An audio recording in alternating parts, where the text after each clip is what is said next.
Ipinagmamalaki ng Davao Occidental ang sarili bilang isa sa mga pinakamagandang probinsya sa Pilipinas.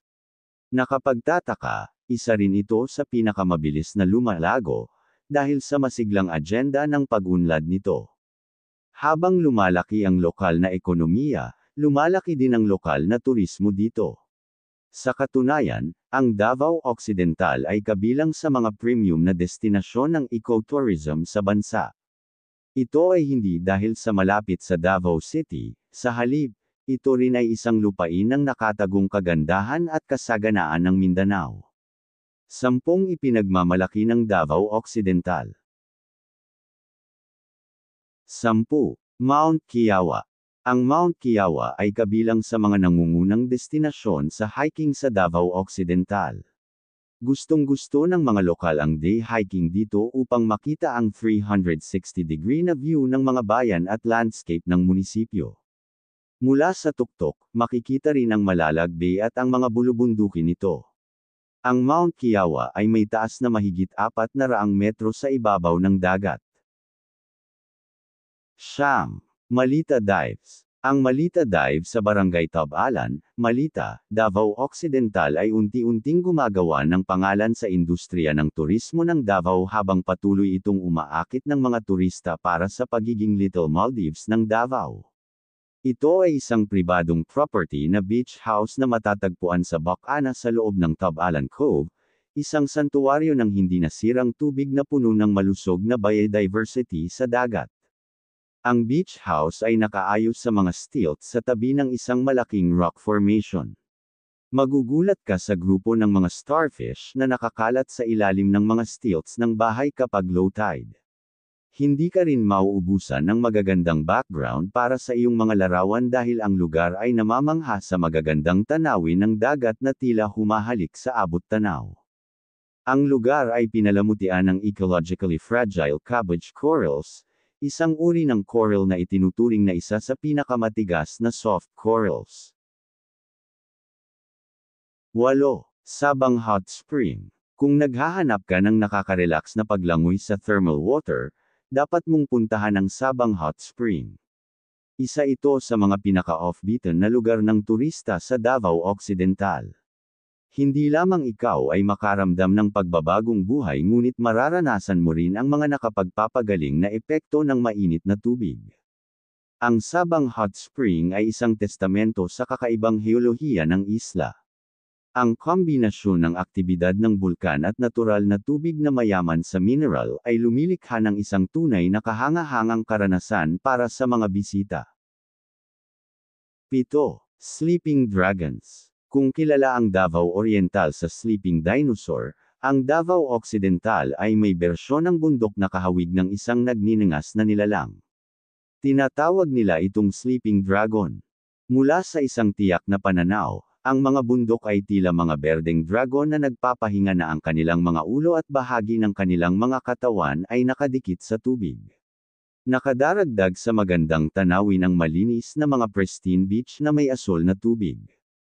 Ang mga nakamamanghang rock formation na ito sa iba't ibang bahagi ng mundo ay may kakaibang pagkakahawig sa mga snoozang dragon.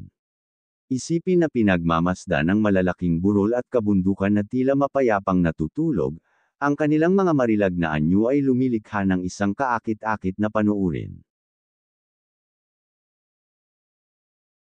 6. Cape San Agustin. Ipinagmamalaki ng magandang peninsula na ito ang mga mabatong bangin, malinaw na tubig, at mga nakamamanghang tanawin ng karagatang Pasipiko. Maaaring pumunta ang mga bisita sa mga island hopping tour, snorkeling, o mag-relax lang sa beach. Nag-aalok ang Cape San Agustin ng kakaibang timpla ng natural na kagandahan at kahalagahan sa kasaysayan.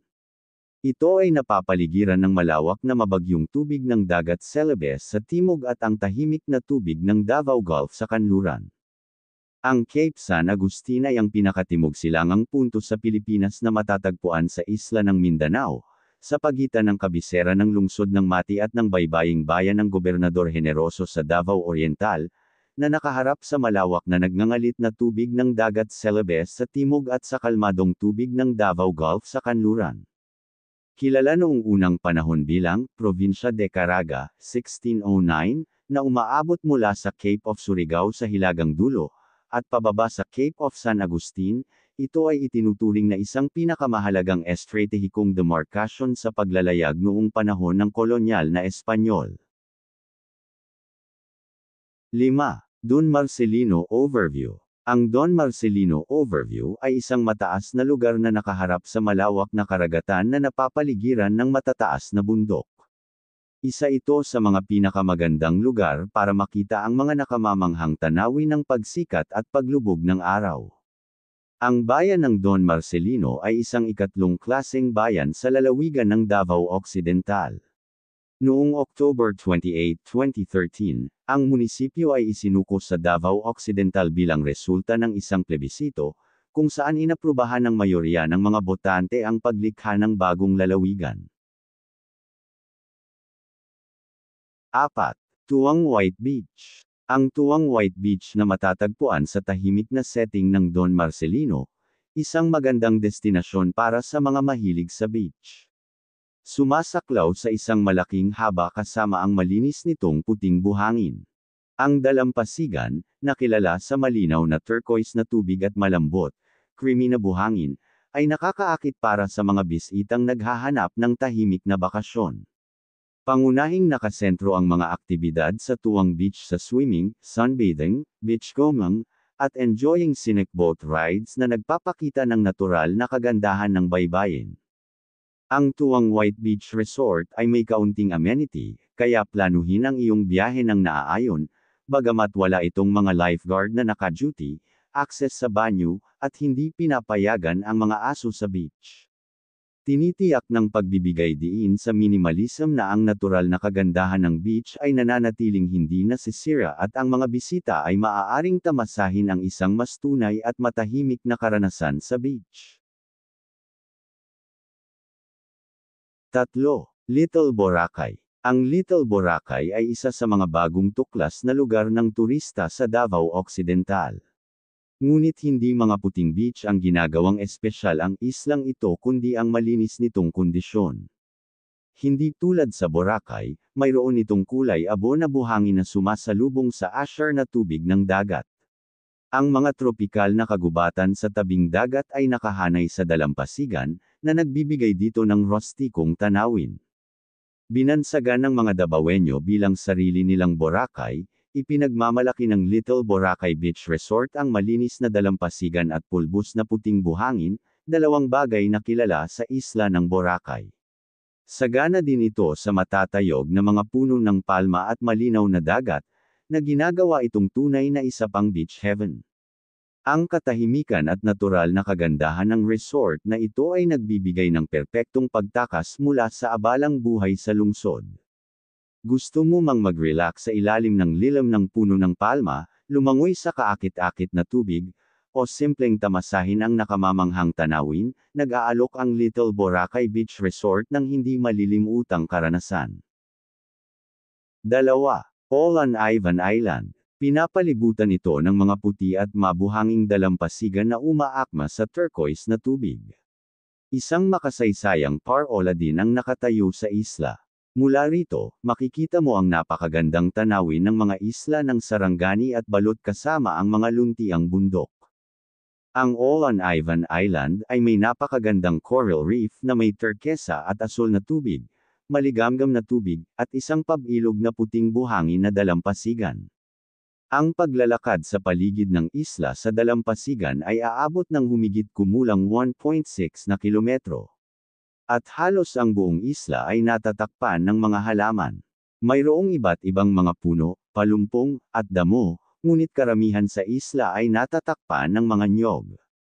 Parang may taniman ng nyog sa isla. Ito ay isang patag na isla, at ang tanawin doon ay napakaganda, mukhang postcard. Ito ay mabuti para sa mga aktibidad na nakabatay sa tubig sa paligid at pagmamasid ng ibon at itinataguyod bilang isang magandang lugar para sa mga mahilig sa kalikasan at mga taong nais ng kapayapaan at katahimikan. Ang pagiging malapit sa mga isla ng Sarangani at Balot ay nagbibigay ng koneksyon ng Olan Ivan Island sa mga matataong lugar at sa mga amenity na inaalok nila. Madalas bumisita sa isla ang mga turista, at maraming tour operator sa lalawigan ng Sarangani ang nag-aalok ng mga boat trip. Isa. Balot Island. Ang Balot Island ay isa sa mga nangungunang lugar ng turista sa Davao Occidental, na sikat sa mga nakaka-relax na hot spring at mabuhanging beach. Gustong-gusto ng mga lokal na pumunta dito upang magdaos ng mga picnic ng pamilya. Nagiging sikat din itong camping site para sa mga backpacker at group excursionist. Ang nakapalibot na tubig ay napakalinaw at puno ng mayamang buhay sa dagat. Ginagawa nitong perpektong lugar ang isla para sa diving o snorkeling.